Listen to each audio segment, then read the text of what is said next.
من هر روز برای گنجشگاهی توی حیاتمون دونه میریزم. الان نزدیک 2 ساله که این کار رو انجام میدم.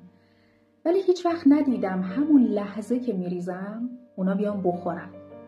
اونا همیشه یه گوشه روی دیوار میشینن، صبر میکنن تا وقتی که مطمئن بشن من رفتم، مطمئن بشن فضا امنه، بعد با خیال راحت میان سراغ دونه ها. داشتم با خودم فکر میکردم که حتی گنجشک‌ها هم اول فضا رو میسنجن، بعد وارد میشن. ولی ما آدما چی؟ خیلی راحت بعضیا رو میاریم توی دنیامون.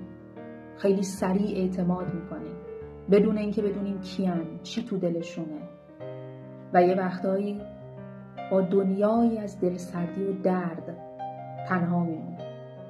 کاش یاد بگیریم قبل از پرواز کردن سمت آدما یکم روی دیوار بشینیم، یکم فضا رو نگاه بکنیم و فقط وقتی حس آرامش و امنیت کردیم خودمون رو آروم آروم بهشون نشون بدیم. گاهی وقتا یه گنجشک کوچولو میتونه بزرگترین درس زندگی رو بهمون